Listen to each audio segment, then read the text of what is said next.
On a stormy night in the Shenandoah Valley, a lonely farmer carried a newborn foal into his barn, never knowing that the fragile life he saved would one day save an entire community. From whispers in the dark to miracles in the snow, this is the story of Willow, the wild horse who defied fear, changed a town, and proved that sometimes the ones we rescue are the ones who rescue us. The storm came quick, rolling down the Blue Ridge Mountains like a black curtain. Wind tore through the apple trees in Sam Hargrove's orchard, shaking branches heavy with fruit, scattering green and red across the wet earth. The smell of rain mixed with the sharp tang of split apples, a scent that clung to Sam's coat as he fought his way toward the far fence line. He'd been out since dawn, mending a post, his hands rough and sore, but the crack of thunder pulled him farther, to the edge where his land kissed the woods. There, in the half-light of a lightning strike, he saw it. A mare collapsed in the tall grass, her chestnut body twisted unnaturally, the sheen of rain sliding over a hide already cooling. Steam still rose faintly from her side where the bolt had struck. Sam's breath caught, a bitter memory clawing back of the night his marriage ended, of silence so sudden it felt like lightning had split his own life in two. But before the grief could root itself, he heard another sound, thin, desperate, trembling. Beside the mare, tangled in wet grass, a newborn foal tried and failed to stand. Its legs folded like twigs beneath it, its body slick with birth and rain. The foal let out a weak cry that cut deeper than any storm could.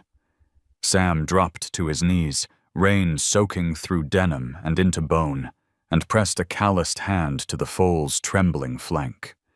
The little creature's heart fluttered beneath his palm like a trapped bird. Alone, it wouldn't survive an hour. Sam hesitated. He thought of the debts stacking on his kitchen table, the sleepless nights staring at his father's old ledger, the orchard rows that never yielded enough to clear the red marks. Raising a horse, especially a wild one, was foolish. Everyone in the Shenandoah Valley knew that. And yet, as the foal's eyes blinked up at him, dark and glassy and impossibly alive, Sam felt something break open inside him. He couldn't walk away. Not this time. Not again. With a grunt, he shrugged off his rain-slick coat and wrapped it around the foal's body. The weight was pitiful, lighter than the sacks of apples he hauled each week to the county market, but it pressed heavy against his chest as if carrying the last ember of a dying fire. He whispered, his voice rough but steady, "You're not dying here. Not tonight." Thunder cracked overhead, the orchard bowing under the storm's fury. Sam lifted the foal, its spindly legs dangling, and staggered toward the barn. Each step was a battle against mud sucking at his boots, but he held tight, the way a man clings to the one thing he can still save. Behind him, the mare's body lay still, her mane plastered across her face, a silent witness to a choice made in the rain. When Sam pushed into the barn, the smell of hay and old wood wrapped around him like an embrace. He set the foal down on a bed of straw, tucking the coat tighter around its frame. The wind howled through the cracks, rattling the tin roof, but in that small space, there was warmth, the faintest flicker of hope. Sam knelt beside the newborn, brushing damp strands of mane from its face. "Willow," he murmured, the name rising unbidden as his eyes caught the pale white streak on the foal's forehead, shaped like a slender leaf. You'll be Willow." The foal stirred, a fragile sigh escaping its lips, and for the first time in months, Sam felt something other than weariness. Outside, the orchard groaned under the storm, branches snapping, fruit falling. Inside, in the quiet of the barn, a man and a horse began a story neither could yet see. The story of how broken things might just learn to hold each other upright. As the lantern guttered low, Sam sat back against the stall, his clothes dripping, his hands smelling of earth and rain and newborn life. He closed his eyes, listening to the foal's shallow breaths steady, and let exhaustion take him. Somewhere between the patter of rain and the creak of the timbers, he thought he heard it. A soft nicker, a fragile promise. When he opened his eyes, Willow was watching him, as though she already knew he was hers. And Sam, bone-tired but strangely alive, gave a weary nod. "Then we'll see this through. Together." Morning seeped through the cracks of the old barn, soft shafts of light catching dust motes as they drifted lazily in the still air. Sam stirred awake, his back stiff from sleeping against the stall, and the sound that greeted him wasn't the storm, but the faint rustle of straw. The foal lay curled in the coat he'd wrapped around her, her breathing shallow but steady. For a moment, Sam simply watched, uncertain whether he'd dreamed the whole night. Then the little one shifted, eyes fluttering open, and a small squeak, half nicker, half sigh, escaped her throat. That fragile sound rooted itself deeper in Sam's chest than any thunder ever could. He crouched close, hesitant, as though afraid his presence might shatter the spell. Up close, he noticed the delicate streak of white running down her forehead, narrow and curved like a willow leaf. "That's you," he whispered, voice thick from lack of sleep. "Willow." The name felt right, like it had been waiting for her long before she took her first breath. She blinked at him with wide, glassy eyes, and for the briefest second, Sam felt less alone in the vast silence that had ruled his farmhouse since his divorce. By mid-morning the rain had cleared, leaving the orchard glittering with drops that clung to every apple leaf. Sam carried a pail of warm milk, unsure of what he was doing, but unwilling to let this fragile creature starve. He fumbled with an old bottle fitted with a rubber nipple, something he'd dug out of a box of hand-me-downs left from a neighbor. The contraption leaked, dribbling milk across his hands, but Willow nosed forward, hesitant at first, then latched on with surprising strength. Relief swept through Sam, warm as the sun breaking through the clouds. He laughed, a rusty sound he hadn't heard from his own throat in years. That afternoon, Ava Morales drove up the lane in her dusty green truck, the county vet bag slung over her shoulder. She had heard whispers in town about Hargrove bringing something wild into his barn, and had come to see for herself. Tall, steady-eyed, with hair pulled into a practical braid, she surveyed the scene with a professional calm that belied the curiosity flickering beneath. "A newborn," she said, crouching beside the foal. "Mother's gone?" Sam nodded, his jaw tight. Ava's hands moved carefully, checking Willow's legs, her temperature, the fragile pulse under her jaw. "She's weak," Ava said softly, "but she's a fighter. If you're serious about keeping her, I'll help. But you'll need patience more than money." Patience, Sam thought grimly, was one thing he might still have. Money was another matter. The orchard had barely carried him through the last season, and bills for feed, medicine, and supplies would stack fast. He thought of keywords he'd once scribbled while searching late at night for advice. Farm insurance, veterinary costs, small business loans. All those worries hovered at the edges, but when Willow leaned against his arm, smearing warm milk on his sleeve, Sam found himself nodding. "I'll manage."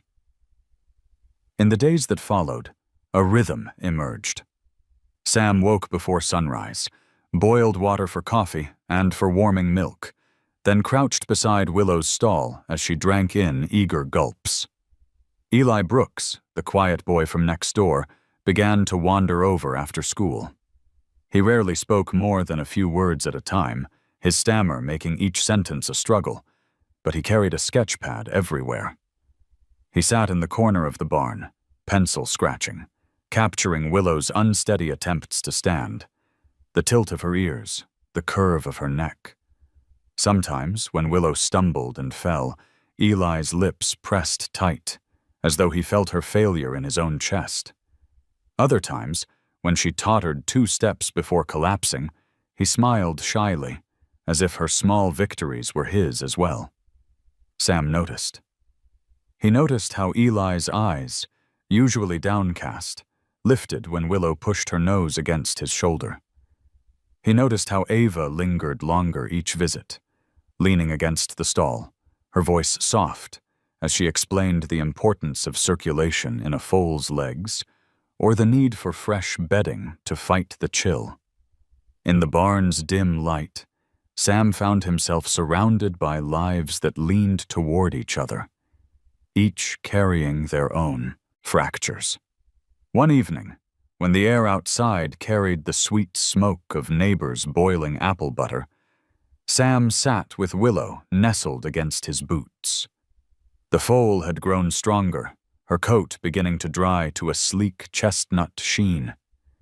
Sam's father's old dog-eared Bible still sat on the mantel inside the farmhouse, pages brittle from years, but Sam hadn't opened it since his father passed. Now, as he stroked Willow's mane, he recalled a verse his father once quoted. "Hope deferred makes the heart sick, but a desire fulfilled is a tree of life." Looking at Willow, her tiny chest rising and falling, Sam felt that desire flicker again. The town, of course, would talk. Already Sam sensed eyes on him when he hauled crates of apples to the farmer's market. A man burdened with debt had no business feeding milk to a wild foal. But when he returned home, and Willow whinnied softly at the sound of his boots, none of that mattered. He was no longer walking into silence. On the 3rd week, during a cool dawn that smelled of dew and wood smoke, Willow tried again to stand. Sam watched, holding his breath. Her spindly legs trembled, folded once, then steadied. With a grunt of determination that seemed far too old for such a small body, she lifted herself, swayed, and remained upright. Sam let out the air he'd been holding, a grin breaking across his face unbidden. "That's it, girl," he whispered, voice low and reverent. "Stand tall." Willow blinked at him, her ears twitching toward his voice. And for the first time since the storm, Sam felt that maybe, just maybe, he wasn't standing alone either. The storm returned without warning, sweeping down the valley with a fury that rattled every window pane in Sam's farmhouse. The orchard groaned under the weight of wind and rain, apples hurled to the ground like marbles spilled from heaven's hand. Sam had barely finished stacking wood by the porch when he heard the frantic pounding from the barn. At first he thought it was a loose shutter, but the sound carried urgency. A desperate rhythm. Willow. He sprinted across the yard, boots slipping in mud, the rain needling into his coat. Lightning tore the sky open, illuminating the orchard rows in stark silver. When he flung the barn door wide, the smell of damp hay and fear hit him. Willow stumbled inside her stall, eyes wide, whites flashing with each crack of thunder. She struck her hoof against the wall, the hollow thud echoing like a drumbeat of panic. Her chest heaved, legs trembling so hard Sam feared she'd break herself before the storm ever could. For an instant, he froze. The barn was dark, shadows jagged with every lightning flash, and he remembered nights after the divorce when silence swallowed him whole, when panic clawed at him until dawn. He knew that look in Willow's eyes. It was the same one he'd seen in the mirror. Not just fear of the storm, but fear of being alone in it. Sam forced his breath steady, grabbed the lantern hanging by the door, and struck a match. The small flame sputtered, then bloomed into light, casting a warm glow across the stall. He didn't rush toward Willow. He didn't shout or grab for a rope. He simply stepped into the straw, boots sinking soft, and lifted the lantern high so its glow cut through the shadows. His free hand stretched outward, open and still. Thunder boomed again, so loud it shook dust from the rafters. Willow shied, ears flat, sides quivering. Sam didn't move. He let the storm rage, his hand steady, his breathing slow. He whispered, almost to himself, "Easy, girl. You're not alone. Not this time." For long minutes, nothing happened. Rain hammered the tin roof, wind screamed through the cracks, and Willow trembled like a branch about to snap.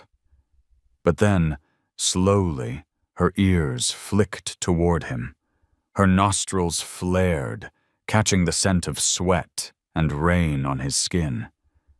Another flash lit the barn, and she startled, yet her eyes, wide, searching, returned to the steady glow of the lantern. Sam stayed rooted, his arm aching from holding still, his heart pounding louder than the thunder. Finally, Willow took one trembling step forward, then another. The distance between them shrank until the foal's nose hovered just inches from his palm. She hesitated, breath hot and uneven, before pressing her muzzle into his open hand. The warmth of her touch, damp and fragile, seeped into him like fire into cold iron.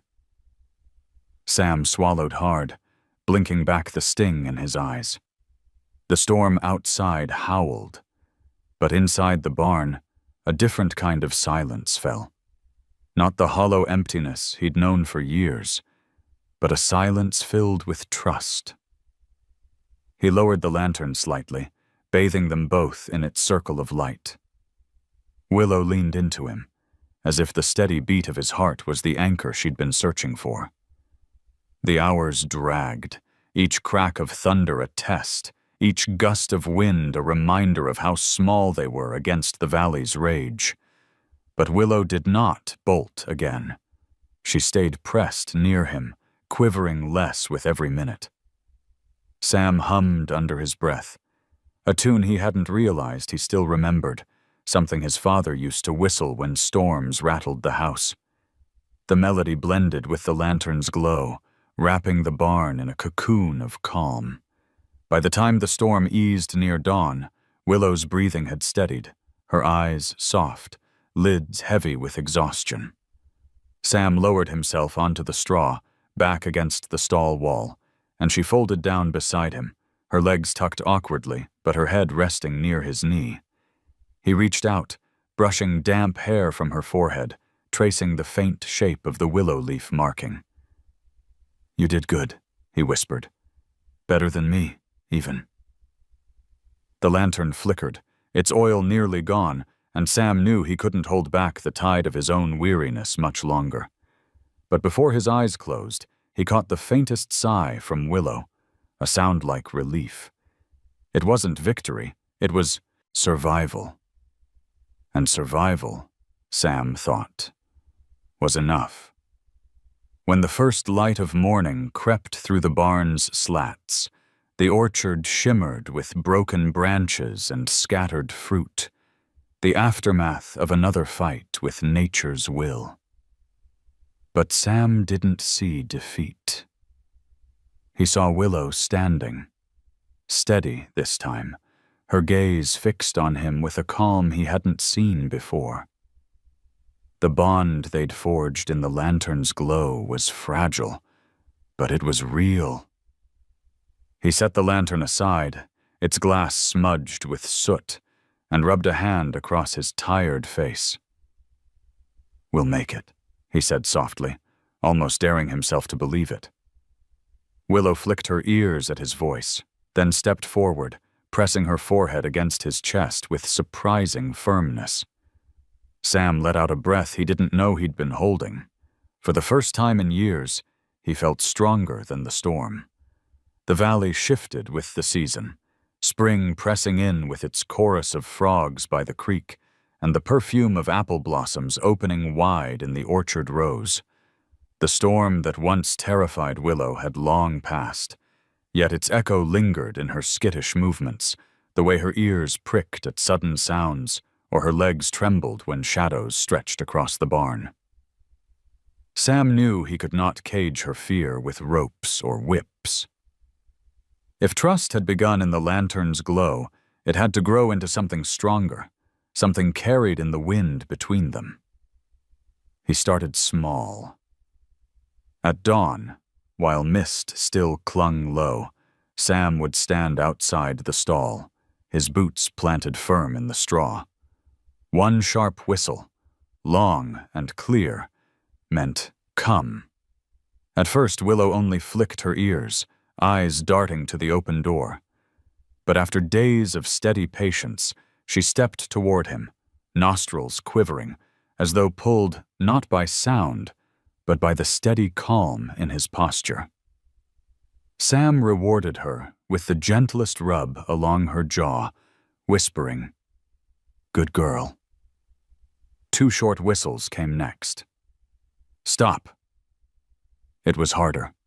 Willow was born to move, her hooves restless, her muscles itching for flight. Yet Sam's hand, raised palm outward, became its own language.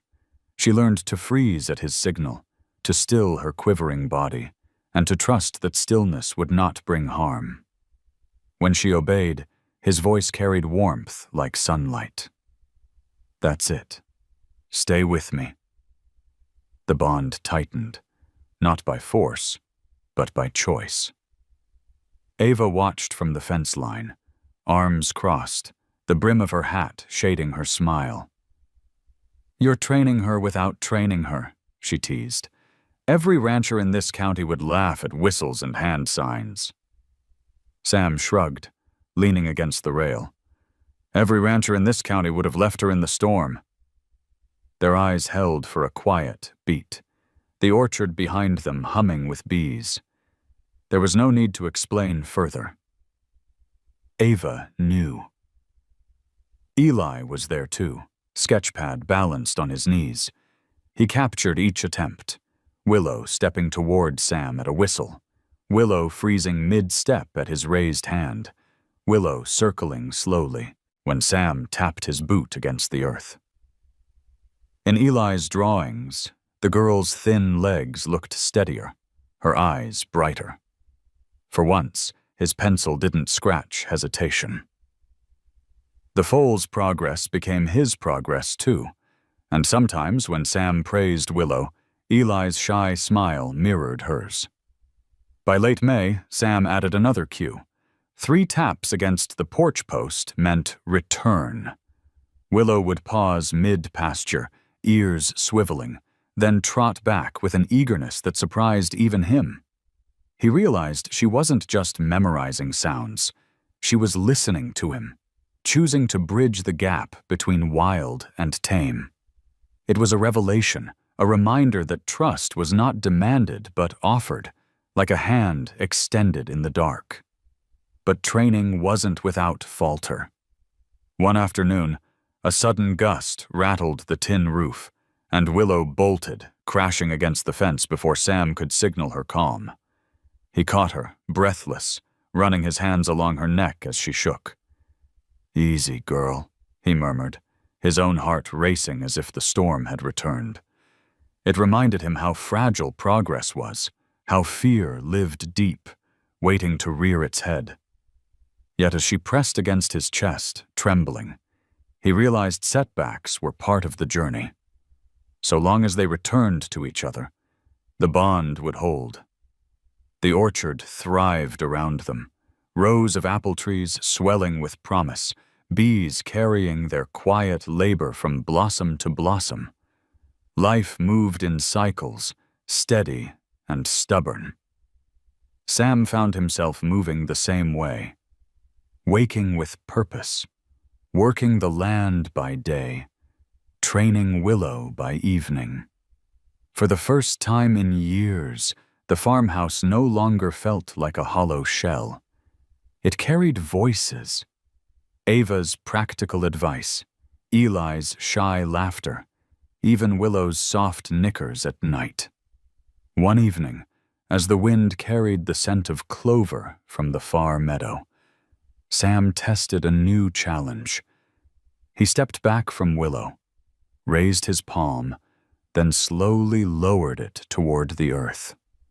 To his surprise, she lowered her head, ears flicking, as if mirroring his calm. "You see," he whispered, awed. "We've got our own language now." The wind stirred the orchard, scattering petals like snow, and for once Sam felt the valley wasn't against him. It was with him. Later, when he sat on the porch with coffee cooling in his hands, Willow wandered close and rested her head against his knee. The weight was gentle, yet it pinned him in place more surely than any anchor. Sam looked down at her, the faint white streak on her forehead glowing in the twilight, and he realized she had given him something he hadn't known he was missing. A reason to speak again, even if only through whistles and silence. The valley grew quiet as night settled in. Fireflies blinked across the orchard rows, lanterns of another kind. Sam lifted his eyes to the hills, the wind brushing across his face. Somewhere in that breeze, he thought he heard it. The sound of change, faint but steady, carried forward like a promise. By the time June stretched long days across Shenandoah Valley, the orchard was alive with color. Blossoms had given way to small green apples, and the hum of bees mingled with the low murmur of neighbors passing on the road. Sam worked harder than ever, his hands stained with earth and sap. But when he whistled, Willow came trotting from the meadow, her chestnut coat catching the sun. Trust had grown between them, steady as the trees taking root. Yet the valley, like all valleys, carried more than just seasons. It carried eyes, whispers, and the kind of pressure that could bend a man's back no matter how straight he stood. It was at the Saturday farmers' market that Sam first saw Grant Malloy up close.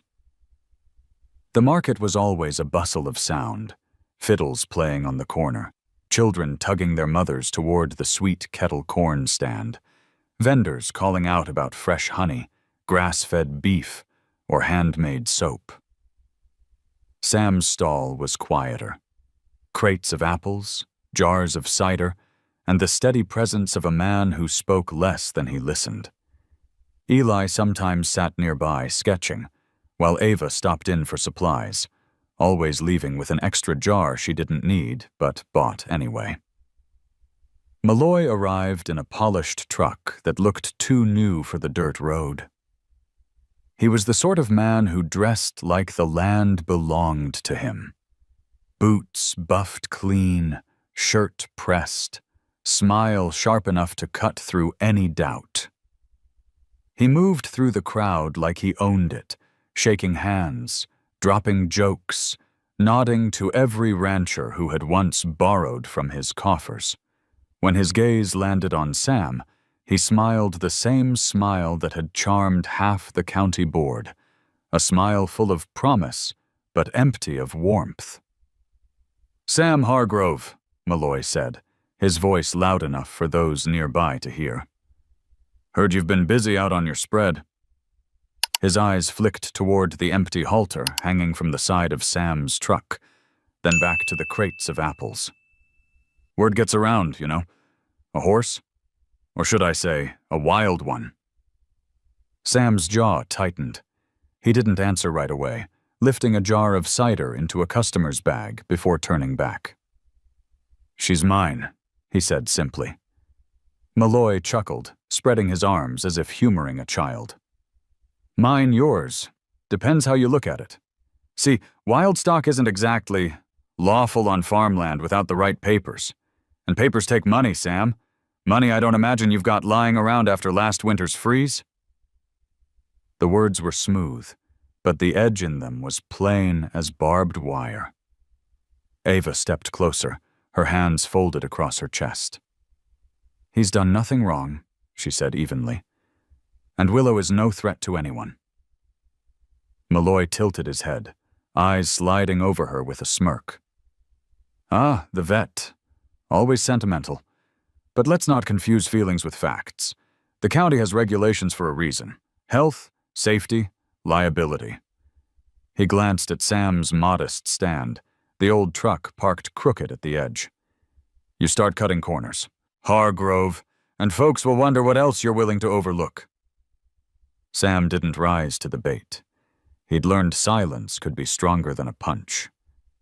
Still, as Malloy clapped him on the shoulder with that too-friendly hand, he felt the weight of a man trying to squeeze him into surrender. "You think about it," Malloy murmured, low enough for only Sam to hear. "Land like yours. Hard to keep up, hard to profit from. I'd take it off your hands clean. Fair price. You could be free of it all." Sam's eyes narrowed. "This land isn't for sale." Malloy's smile widened, though his eyes cooled. "Everything's for sale, son. Even wild dreams." With that, he tipped his hat and strolled away, leaving the air heavier than before. Eli, who had watched the exchange from the corner of his sketchbook, spoke softly, halting over his words. "He doesn't like Willow, does he?" Sam shook his head. "No. He doesn't like anything he can't own." That evening, back at the orchard, the weight of Malloy's words clung to Sam as he worked. The valley's hills stretched wide, the sky painted with fire as the sun dipped low, but Sam felt the squeeze of something closing in. Willow came trotting at his whistle, ears pricked, trusting. He laid a hand on her neck, feeling the warmth of her skin beneath his calluses. "They'll come for you," he muttered, almost to himself. "And for this land." Willow pressed her nose against his arm, as though answering. For Sam, the threat wasn't just about laws or papers. It was about history. The orchard planted by his grandfather, the fences mended by his father's hands, the soil that carried their sweat and their stubbornness. To sell it would be to bury them twice. And now, Malloy had drawn a line, one Sam knew would only sharpen in the days ahead. When the night settled and the wind rustled through the apple leaves, Sam stood by the porch with a cup of cooling coffee. Ava's truck lights had disappeared down the lane. Eli had gone home, and the farm was quiet again. But Sam felt Malloy's smile like a shadow across his shoulders. He looked out at Willow, grazing near the fence, the moonlight catching the pale streak on her forehead. "Not for sale," he repeated, firmer this time. The wind shifted, carrying the faint smell of rain and something else. Change. The morning of the apple fair dawned bright and warm, The valley bathed in gold as sunlight spilled across the orchard rows. The scent of cinnamon and fried dough drifted from town, carried on a breeze that hummed with fiddles tuning for the day's music. Sam had not planned to bring Willow, but Eli begged, his sketchpad hugged to his chest, eyes wide with hope. Ava, leaning against her truck, added with a small smile, "It might do her good, and it might do the town good to see what she's become." Sam hesitated. He knew the eyes that would follow, the whispers already buzzing after Malloy's sly words at Ban, the market. Still, when Willow nudged his shoulder that morning, ears flicking as if sensing the excitement in the air, he gave a slow nod. "All right, girl, let's see how brave you are." The fair was a riot of color, rows of booths selling apple butter, jars of honey, quilts stitched in mountain patterns.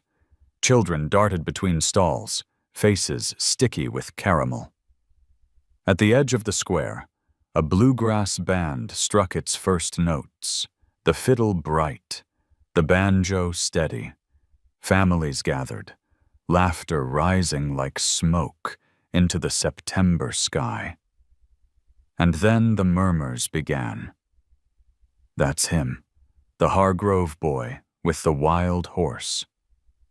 Sam led Willow slowly down the packed dirt street, her hooves clicking softly against the boards of the boardwalk. She moved cautiously, nostrils flaring at the scents: kettle corn, wood smoke, leather.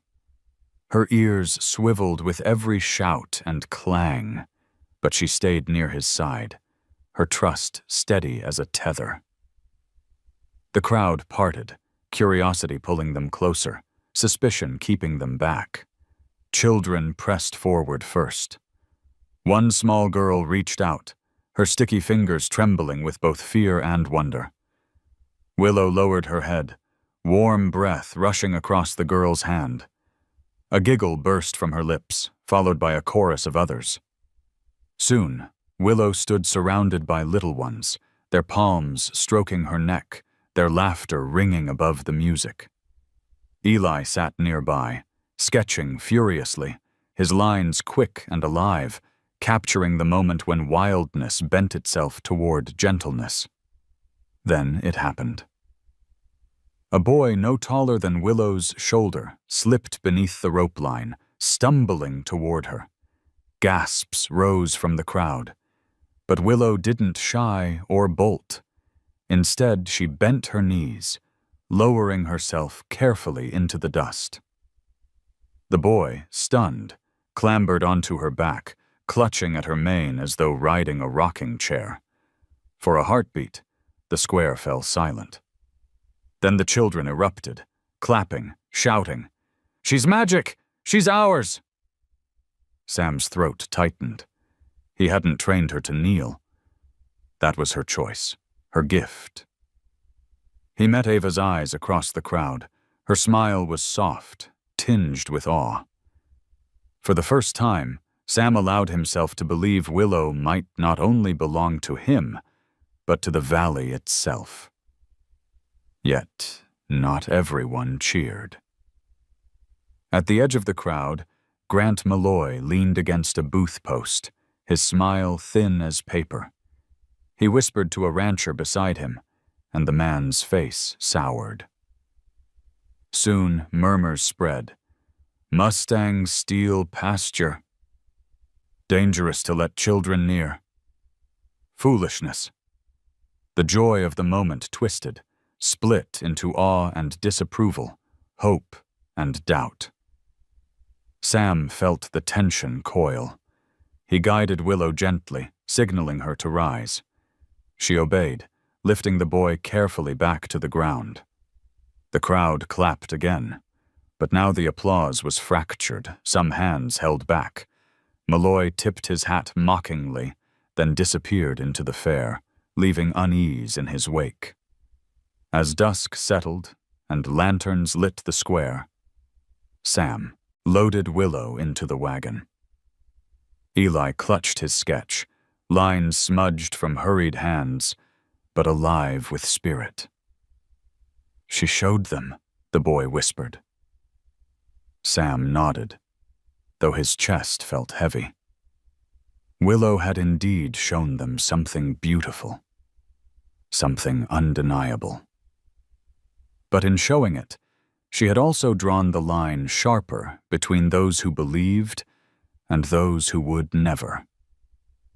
On the road home, the sound of fiddles faded behind them. The orchard loomed ahead, quiet and waiting. Sam reached to rest a hand on Willow's neck. "They'll remember you," he murmured. Her ears twitched at his voice, as if she understood. Whether that memory would be gift or curse, Sam did not yet know. But the wind carried with it both promise and warning, and Sam could feel in his bones that the fair was not an ending. It was only the beginning. The valley lay in silence that night, the kind of silence so deep it pressed against the windows of Sam's farmhouse. Moonlight pooled across the orchard rows, turning the apples into pale lanterns swaying gently in the breeze. Sam had gone to bed with the taste of dust in his mouth, weary from hauling crates to town and mending fence posts splintered by summer storms. The fair was already a week behind them, but its echoes still lingered, children whispering about Willow's bow, adults muttering about danger, and Malloy's voice curling like smoke through every conversation. Sam dreamed restlessly, haunted by the image of Malloy's smile stretching across the crowd. He woke to a sound sharp and insistent, hooves pounding against wood. His eyes flew open. Willow. He bolted from bed, dragging on boots without socks, and sprinted through the yard. The night air bit cool against his skin, carrying the faint metallic tang of smoke. When he reached the barn, he found Willow thrashing against her stall, ears pinned, eyes blazing with alarm. She reared once, striking the boards with a crack that rattled the hinges. "Easy, girl," Sam called, fumbling to unlatch the door. The moment it swung open, Willow surged past him, not running away but wheeling toward the western fence. Sam froze. On the wind, beneath the orchard's sweet scent, came a darker smell. Sharp, acrid, unmistakable. Fire. Heart-pounding, Sam snatched a lantern and raced after her. Beyond the fence line, an orange glow pulsed against the night sky. His neighbor's hay barn stood ablaze, flames snapping high, sparks flung like stars into the darkness. Shouts rang faint in the distance, men scrambling with buckets and shovels.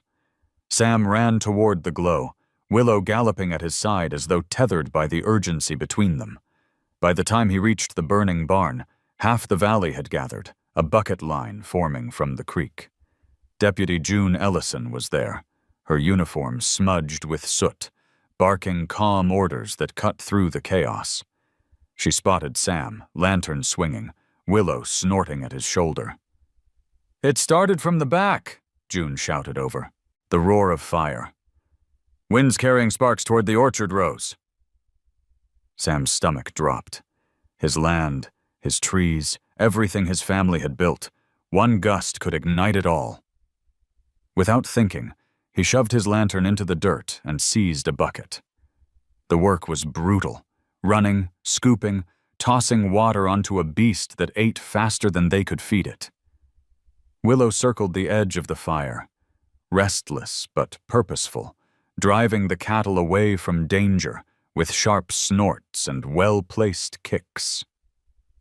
Sam caught sight of her between trips, her silhouette flashing in the firelight like a sentinel born of smoke and flame. Hours bled together.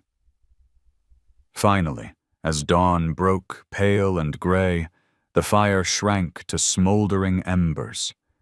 The barn was lost, a black skeleton against the morning sky, but the fields and homes nearby had been spared. Men collapsed to the ground, coughing into sleeves, their arms heavy as stone. Sam dropped to his knees, lungs raw, hands blistered from the buckets. Willow approached, her coat slick with sweat, muzzle flecked with ash. She pressed her head against Sam's shoulder, a steady weight anchoring him to the earth. He closed his eyes, too tired to speak, but the message passed between them anyway. She had saved them.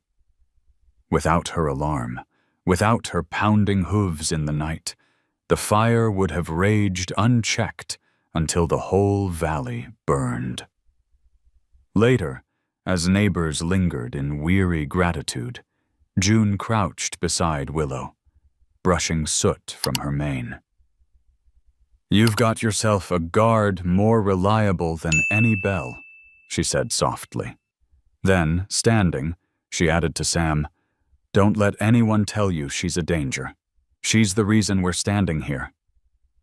Sam looked at Willow, her dark eyes reflecting the pale dawn, and felt something rise in his chest, pride, fierce and unyielding. Malloy's words at the fair still clung like burrs, but they seemed smaller now, weaker. The truth was plain. This horse had given warning when no one else could. As the crowd dispersed, Sam walked Willow back toward his orchard.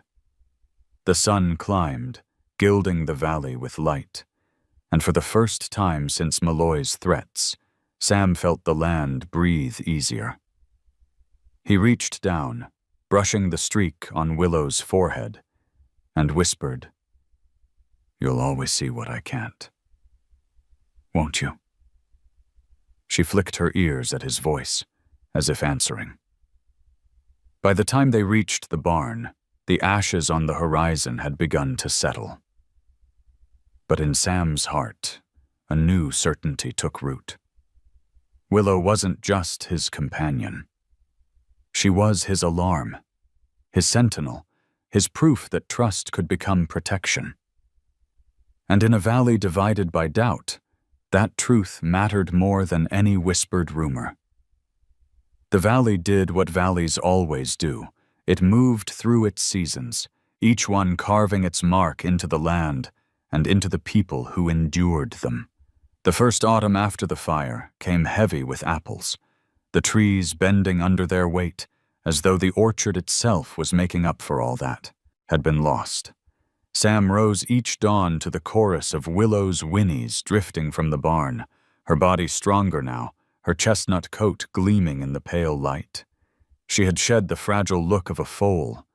Muscle rippled beneath her hide, and her eyes carried a confidence born of survival. Neighbors still spoke of the night she raised the alarm, their gratitude threaded with awe. Some brought over pies or jars of preserves as thanks, and when they left, their children lingered at the fence to feed Willow slices of apple. Eli, taller now, began sketching not only Willow, but the valley around her, his drawings capturing the way she seemed to belong to every changing sky.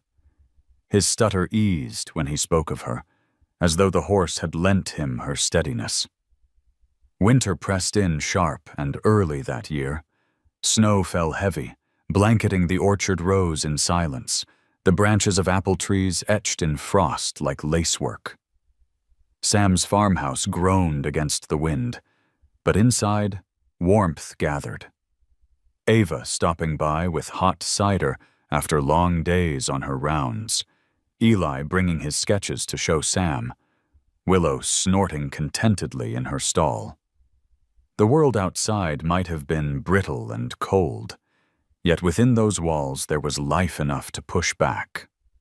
By the second apple season, Sam noticed how Willow followed him not just by command, but by instinct. When he loaded crates, she lingered near the wagon, nudging the boards as though offering help. When he walked the rows, she trailed quietly, ears flicking at the sound of bees in blossom. Ava once laughed, saying, "She's more shadow than horse now." And though her tone was light, her eyes carried something heavier, a recognition of how deeply horse and man had come to lean on each other. Malloy's shadow hadn't vanished. His company's trucks began rumbling along the valley roads more often, surveying land, whispering deals into weary ears. Rumors swirled of contracts and buyouts, of water rights contested over kitchen tables. Sam ignored most of it, but he knew silence couldn't hold forever. Still, as long as Willow's steady presence pressed against his days, he felt rooted, as if the orchard and horse together anchored him in a storm of shifting loyalties. The second winter came colder than the first.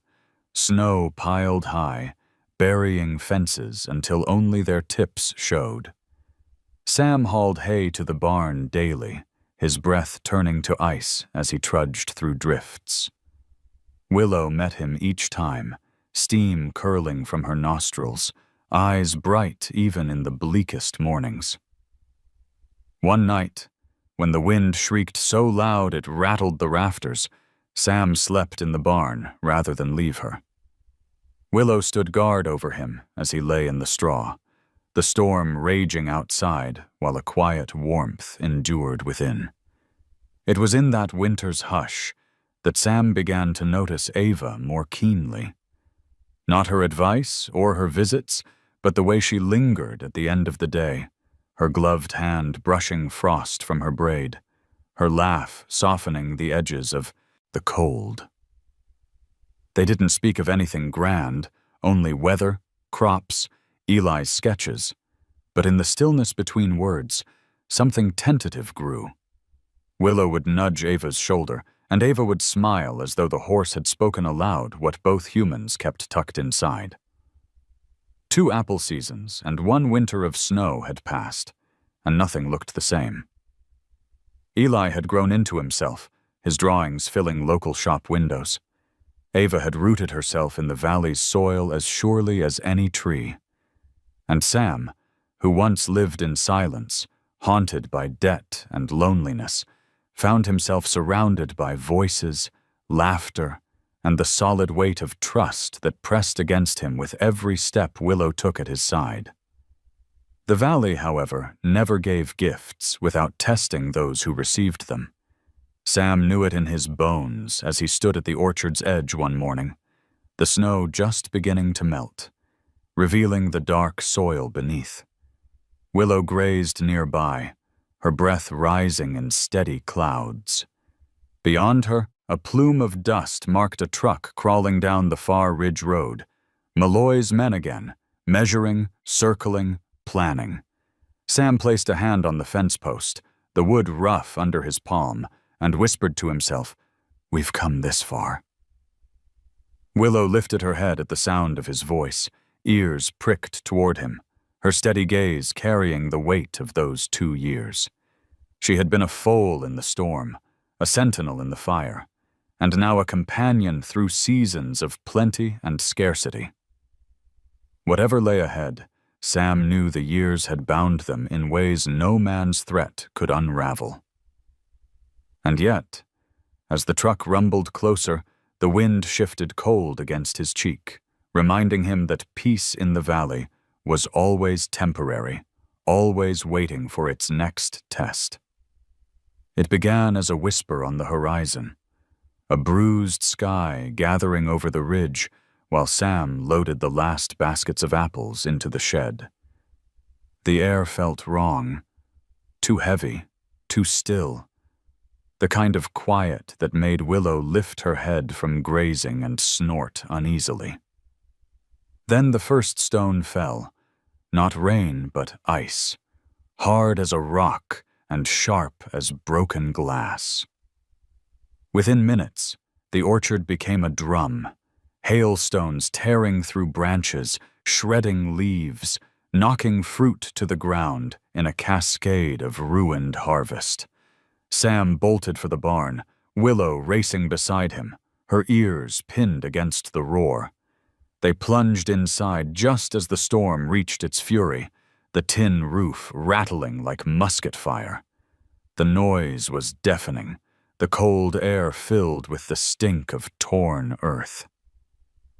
Willow trembled, striking her hooves against the boards, wild-eyed in her panic. Sam caught her halter, pressing close until she felt his body steady against hers. "Easy, girl," he murmured, though his own heart was hammering. "We're here. We'll ride it out." But when the storm passed, silence fell heavier than the hail itself.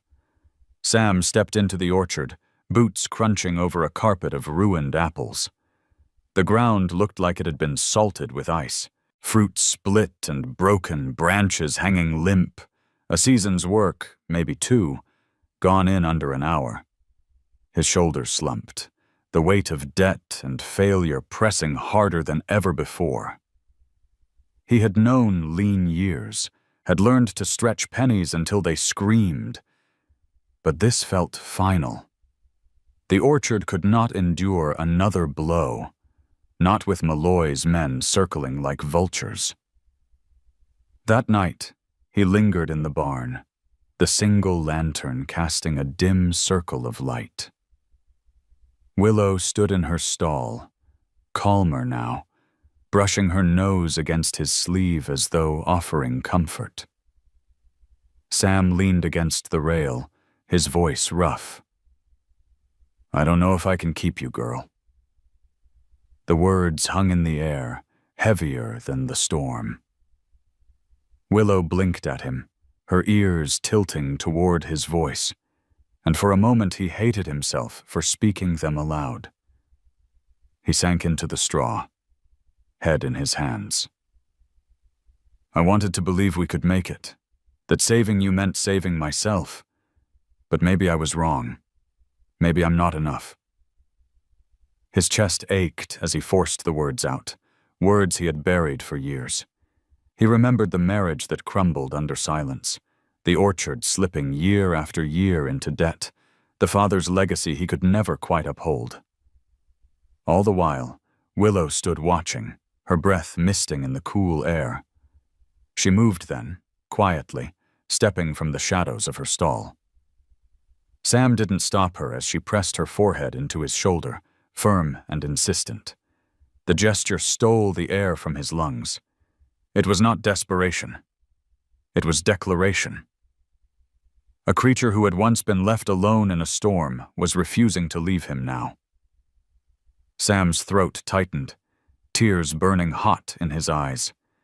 He buried his hand in her mane, whispering, "I don't deserve you." A creak by the doorway startled him.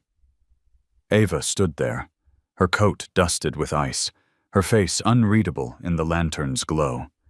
She had come to check after the storm, but her eyes had caught his confession instead. For a long moment, she said nothing, letting the silence stretch between them. Then, softly, she crossed the barn and crouched beside him. Her gloved hand brushed his arm, grounding him. "Sam," she said, her voice steady, "family isn't measured by profit or loss. It's measured by what we choose not to abandon." He looked at her, ashamed, but she held his gaze. "You didn't leave her in the storm. Don't leave her now." The lantern flickered low, shadows rising and falling across their faces. Sam swallowed, pressing his forehead against Willow's neck.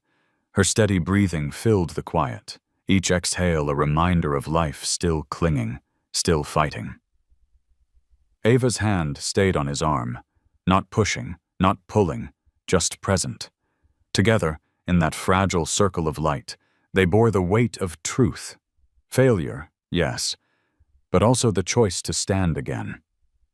Outside, the hail melted into rivulets, carrying shards of fruit into the soil. Tomorrow would bring hard questions: how to repair, how to pay, how to face the town. But tonight, in the barn that smelled of hay and rain, Sam understood something deeper. The orchard might break, but the bond he shared with Willow could not. All right, he whispered at last, his voice cracking. We stay, all of us. Willow shifted closer. Ava's hand squeezed his arm, and for the first time in years, Sam let his tears fall. Not as defeat, but as release. The snow began as a whisper, a quiet dusting across the orchard rows that made the apples gleam like frosted lanterns. By mid-afternoon, the flakes thickened, carried sideways by a wind sharp enough to sting skin. Sam had seen storms sweep down from the ridge before, but this one carried a weight in its belly, a warning. He watched from the porch as Willow paced along the fence, her head high, ears swiveling to catch sounds the valley muffled beneath its white blanket. By dusk, the storm had grown monstrous. Snow swallowed fences, blurred the orchard into a wall of white. The world shrank to a few yards of visibility, the rest hidden behind the howling gale. Sam hauled water to the barn, each step a battle against drifts climbing to his knees. Inside, Willow snorted, restless, stamping as if she knew something he did not. Her eyes caught the lantern's glow, dark pools alive with urgency. Then came the knock at his door, a frantic hammering that cut through the storm's scream. Deputy June stood there, snow clinging to her coat, her breath ragged. "A school bus went off the Old Ridge Road," she shouted over the wind. "Driver lost his bearings. They've been out there for hours, Sam. We can't find them." Sam's stomach clenched. The ridge road wound narrow and treacherous, a path even seasoned drivers avoided in storms. "How many?" he asked. June's jaw tightened. 12 kids. The driver, too. They saddled quickly, but the storm swallowed all sound, all direction. Lantern light was useless. Snowflakes reflected the glow until it blinded more than it helped. Sam's mare balked at the drifts, hooves sinking deep. June cursed under her breath, straining to see. That was when Willow burst from the barn, free of halter or rope, her body cutting a dark streak against the storm. She tossed her head, gave a piercing nicker, then turned toward the ridge road, pausing only to glance back. Sam felt the truth settle heavy in his chest. Willow knew. She had listened to the storm, read the wind, felt the vibrations through earth that no human could sense. He whistled once, sharp and long, the signal for lead. Willow answered with a stomp of her hoof, then pushed into the white abyss. They followed her through the storm, trusting where their eyes failed. She veered away from drifts that would have swallowed horse and rider, skirted frozen gullies hidden beneath snow. Her ears pricked forward, every step deliberate. Sam felt awe press against fear. This horse, once a trembling foal in the storm, now moved with the certainty of something, born to navigate chaos. After an hour that felt like a lifetime, Willow halted. She whinnied once, sharp, and pawed the snow. Sam strained his ears, and then he heard it. Faint cries, muffled sobs. They stumbled forward and found the bus wedged sideways in a ditch, its windows frosted opaque. Children huddled inside, faces pale with fear. The driver slumped against the wheel. Relief and dread tangled in Sam's throat. They worked fast. June wrenched open the door, her voice steady as she herded frightened children out into the blizzard. Sam lifted the smallest ones, setting them carefully onto Willow's broad back. She stood steady, lowering her head so the children could cling to her mane, her warmth seeping into their frozen fingers. One boy buried his face in her neck, whispering, "She's warm. She's safe." Willow stood like a sentinel, her body a shield against the wind. They led the children back in groups, Willow carrying the weakest, guiding the rest with her unwavering calm. Each time she returned, she pressed her nose briefly against Sam's chest, as if reminding him to hold on. By the time the last child was safe in June's waiting buggy, the storm had begun to ease, its fury spent. Sam looked at Willow, her flanks heaving, frost clinging to her mane. She had not faltered once. As dawn bled pale light across the valley, the rescued children wrapped in blankets, Sam stood with Willow at the orchard's edge. Neighbors gathered, their faces etched with disbelief and gratitude. June spoke quietly, her voice carrying in the hush that followed the storm. Without her, we wouldn't have found them. Sam laid a hand against Willow's neck, feeling the steady thrum of her heart. She lifted her head, eyes bright despite exhaustion, and let out a soft nicker. It was not triumph. It was certainty. She had done what she was born to do, and in that moment, as the valley stirred back to life beneath the first rays of sun, Sam realized something profound. Willow was no longer just his. She belonged to the land, to the children whose lives she carried, to the community that would whisper her name long after the snow melted. He leaned close, murmuring into the frost of her mane. "You've shown them, girl. You've shown me too." Willow flicked her ears at his voice, the wind tugging at her forelock, and for the first time in years, Sam felt the valley itself was listening. The storm left the valley quiet, too quiet, as if the snow itself was still holding its breath. The school children were safe, but Sam knew the rescue would not end the whispers. Stories had already begun to grow. How a wild Mustang carried children through the blizzard, how she seemed to see paths no man could. Some called it a miracle. Others muttered it was only chance. In small towns, miracles and threats wore the same face, depending on who was telling the story. A week later, the thaw began. Snow melted in uneven patches, streams swollen with icy runoff. Sam hitched the wagon to fetch supplies in town, and Willow trailed behind on a lead rope, her breath still curling in the chill air. Eli rode with them, his sketchpad tucked against his chest, determined to capture what had happened. Ava met them along the road, her truck loaded with feed for farmers who'd lost stock in the storm.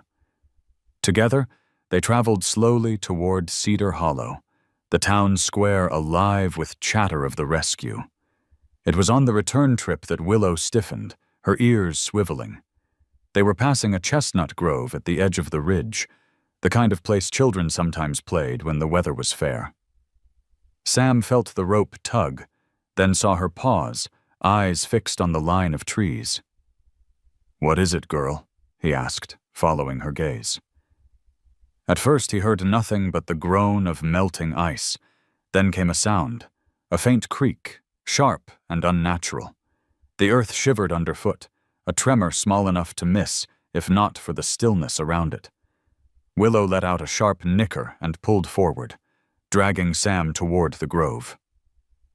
They found the children in seconds. A group of boys had wandered out from town, daring each other to cross the old wooden footbridge spanning the frozen creek. Half of them were already on it, the boards sagging beneath their boots. The snowmelt had weakened the supports, and ice cracked loudly below. One misstep, one more moment, and the bridge would collapse. "Off the bridge, now!" Sam shouted, his voice raw against the wind. The children froze, wide-eyed. One boy panicked, bolting forward, and the structure gave a sickening lurch. Willow screamed, the sound splitting the air like a warning bell. The boys turned toward her instinctively, and in that moment of hesitation, Sam and Ava rushed forward. Sam pulled 2 children back as Ava coaxed another from the middle, her voice calm despite the terror flashing in her eyes. Willow planted herself at the creek's edge, ears pinned, her whole body radiating urgency. One boy stumbled, his foot punching through a board. Willow lunged without hesitation, placing her front hooves on the frozen bank, stretching her neck until the boy could grasp her mane. She yanked backward with surprising strength, helping him scramble to safety. Then, with a sound like thunder, the bridge collapsed. Water and wood crashed together, fragments swept downstream. The children screamed, clutching at Sam and Ava, but all of them were safe on the bank, pulled away from the edge by shaking hands and frantic voices. The grove fell silent again, save for the rush of the swollen creek below. The boys clung to one another, their faces pale. One whispered hoarsely, "She saved me." Eli sketched without thinking, his pencil flying across the page, capturing Willow at the edge of the creek, the broken bridge behind her. He didn't stutter a word. The image was enough. By the time they returned to town, the story had already spread. Folks gathered at the square, listening, wide-eyed as the children recounted the collapse. Some crossed themselves, others shook their heads. "Not just luck," someone muttered. "That horse knew." But not all voices carried awe. Malloy stood at the steps of the general store, his arms folded, eyes cold. "So now we're trusting a wild animal to keep our children safe," he said loudly. "You want to call it a miracle? Fine. But next time, when she bolts and hurts someone, will you still call it that?" His words dripped like poison, and Sam felt the crowd sway, torn between gratitude and fear. Willow stood quietly behind him, her dark eyes unflinching. She didn't rear, didn't startle, didn't move to defend herself. She simply pressed her head against Sam's arm, calm and steady, as though the truth needed no shouting. The people saw it. Some turned toward Malloy with narrowed eyes, others toward Willow with something like reverence. That night, back at the farm, Sam lingered by the chestnut grove, the broken bridge still groaning under the current. He set a hand on Willow's neck, whispering, "Twice now, you've seen what I couldn't. Twice you've brought them home." She exhaled, warm breath clouding the air, her ears flicking toward the sound of the creek. In the hush of the evening, Sam realized the valley itself was changing. Every act of trust, every warning cry, every quiet rescue, Willow was weaving herself into the fabric of their lives. And no matter how Malloy twisted words, no one could unsee what she had done under the chestnut grove. The valley glowed with lantern light that Sunday evening, 100 small flames flickering against the clapboard walls of Cedar Hollow's church. The service had been called at Reverend Thompson's urging, not for scripture alone, but for something heavier: the question of Willow.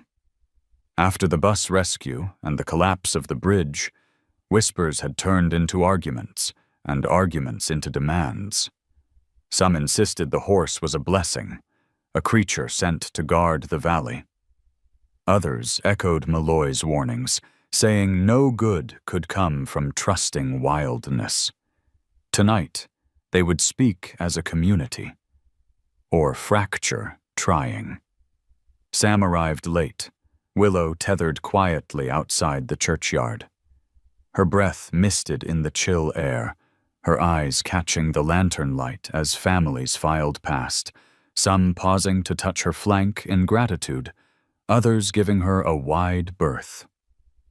Sam felt every glance, every judgment, but he kept his shoulders straight as he stepped into the crowded sanctuary. Ava slipped in behind him, Eli at her side, sketchbook tucked under one arm. Inside, the air was thick with tension. The pews overflowed, the murmur of voices rising until the Reverend lifted his hand. "We are gathered not only to pray," he said solemnly, "but to reckon with what divides us. God grants us signs, but it is men and women who must decide how to see them."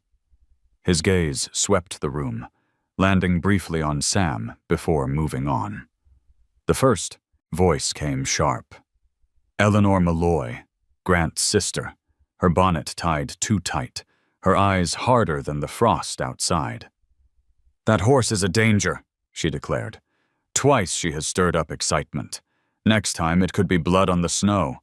Mustangs are thieves and pests. You let one stay, and soon the hills will pour down with more."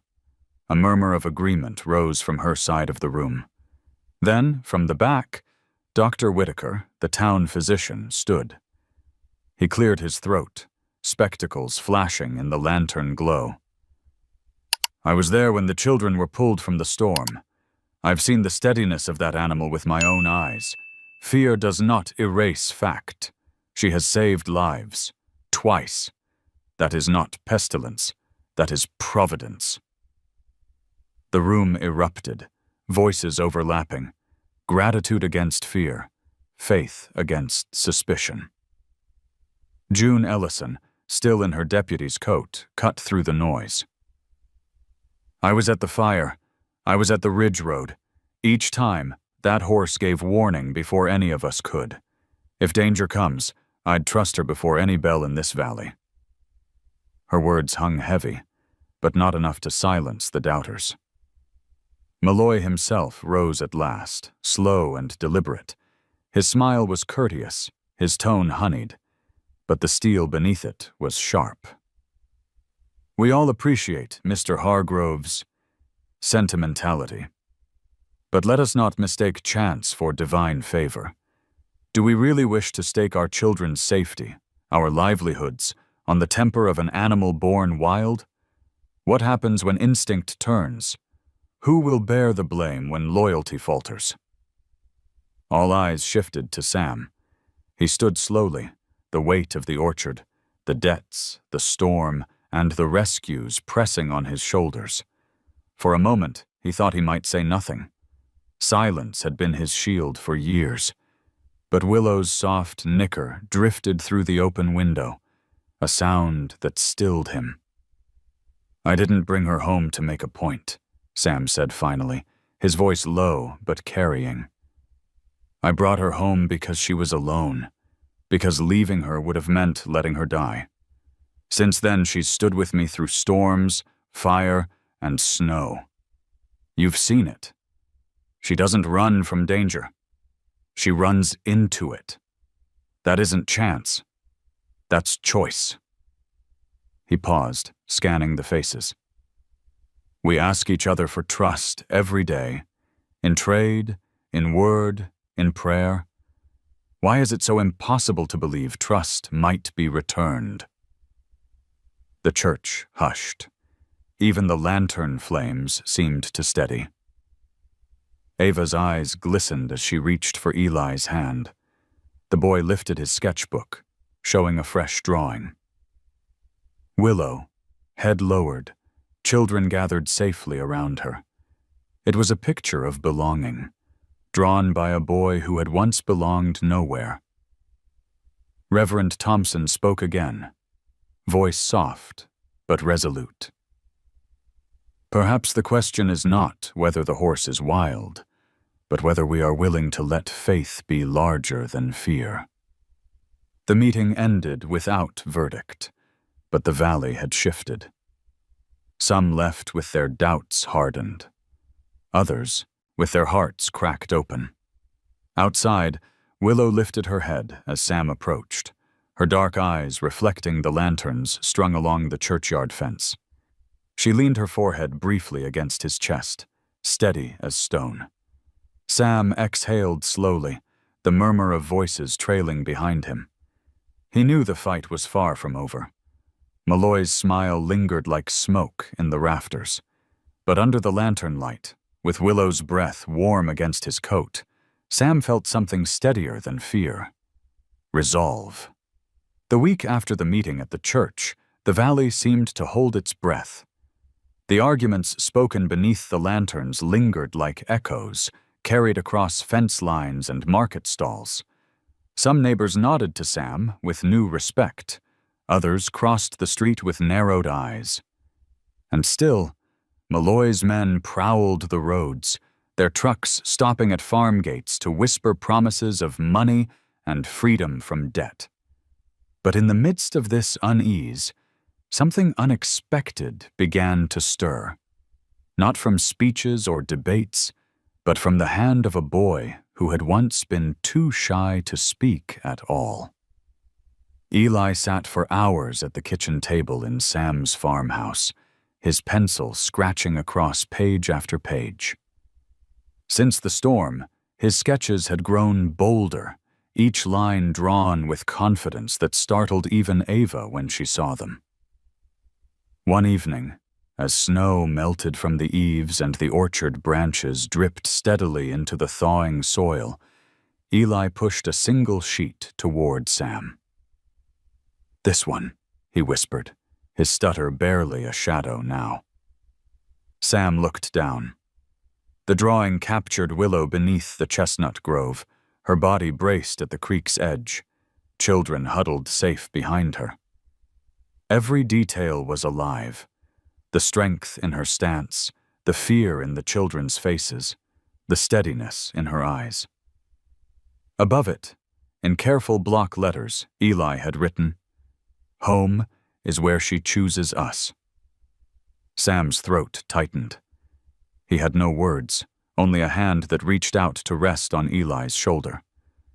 The boy looked up, hesitant, but Sam's nod was enough.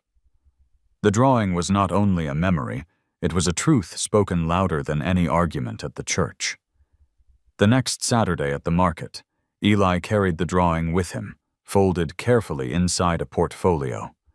While Sam sold cider and apples, the boy wandered toward the quilting stall run by Mrs. Dalton, a woman known for gossip that traveled faster than any truck in the county. Eli laid the paper before her without a word. She studied it, her mouth parting just slightly, then passed it to the woman beside her. Within minutes, the sketch had traveled stall to stall, a ripple of silence following it. By midday, a small crowd had gathered at Sam's booth, not to argue but to look. Some reached out to touch the paper with reverent fingers. Others whispered, "That's her," as though seeing Willow drawn in graphite proved more than watching her in the flesh ever could. Children tugged at their parents' coats, pointing eagerly, "That's the horse! That's Willow!" Malloy appeared too, his expression tight. He glanced at the drawing, then at Sam, his jaw clenching. "Pretty picture," he sneered, loud enough for the crowd. "But pictures don't prove anything." Yet even as he spoke, his words fell flat. For once, the people weren't listening to him. Their eyes stayed on Eli's sketch, on the message scrawled at the top, words too plain and pure to be political. Ava leaned close to Sam, her voice low. "He's changing the story, you know. Not you, not me. Him." She nodded toward Eli, who stood a little taller, as strangers praised his work. Sam followed her gaze, pride welling in his chest. The boy who once hid behind his stammer was now the valley's witness, his drawing more powerful than any defense Sam could have offered. That night, back at the farmhouse, Eli left the drawing pinned above the mantel. The lamplight caught the strokes of pencil, the soft shadowing of Willow's eyes. Sam sat before it long after Ava and Eli had gone to bed, listening to the crackle of the fire, Willow's distant nicker drifting in from the barn. The words stared back at him. "Home is where she chooses us."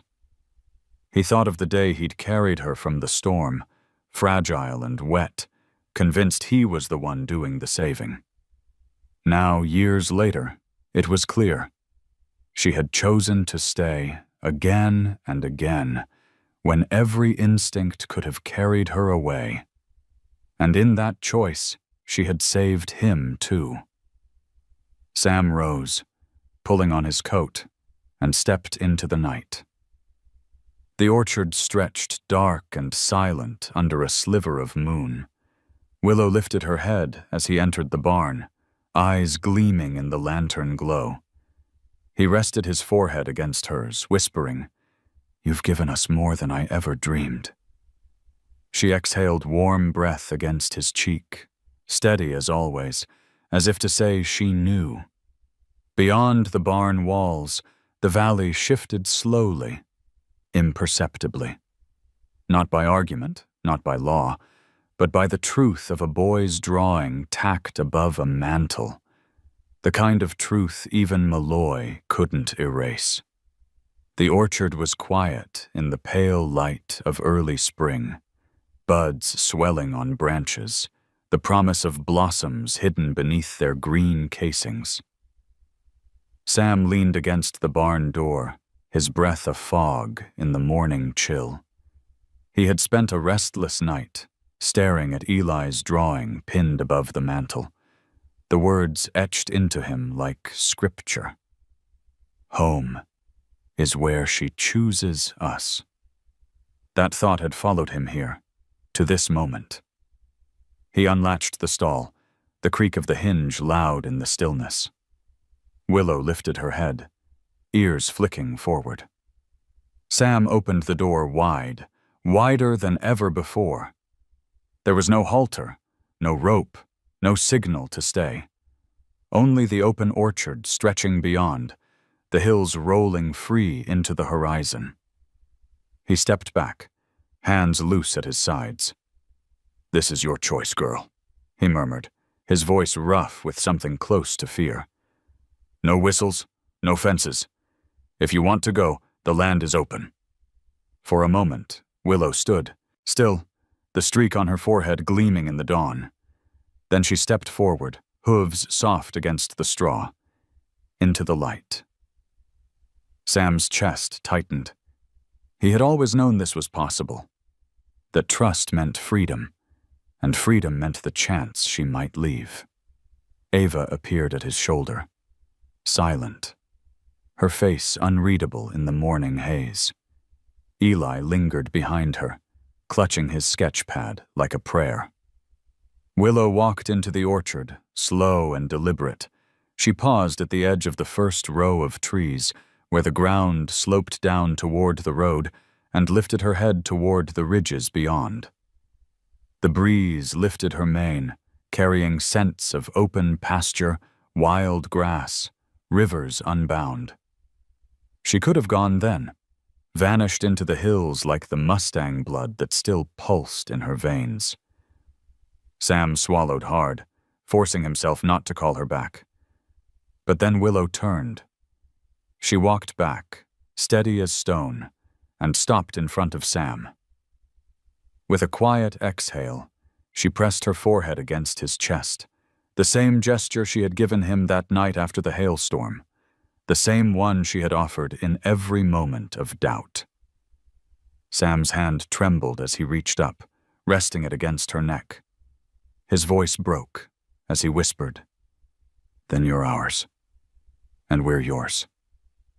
Eli grinned, a rare, unguarded grin that transformed his whole face. He flipped his sketch pad open and began to draw, quick strokes capturing the image of Willow choosing to stay. Ava's eyes softened, her hand brushing Sam's sleeve. "She's not just your shadow anymore," she said. "She's the valley's heart." Later that week, Sam and Ava carved a sign from a fallen oak plank. They painted the words by lantern light, the brush strokes uneven but full of care. "Willow's Way, for lost hearts and little feet." They fixed it above the barn door. Soon, children from the valley began to visit, timid at first, then braver. Eli guided them, showing how Willow would lower her head so even the smallest could stroke her muzzle. Some children who rarely spoke began to whisper to her. Others who had known only fear of storms found comfort in her steady presence. The barn became more than a barn. It became a place of refuge. Families came not only for apples or cider, but to let their children walk beside Willow to see if perhaps courage could be contagious. Sam watched, humbled, as laughter filled spaces that had once held only silence. Willow had become more than a companion. She was a teacher, a bridge between brokenness and belonging. Malloy came once, his eyes narrowing as he read the sign, his mouth twisted with disdain. But even he said nothing as children rushed past him, their parents smiling with gratitude. He saw what the valley saw.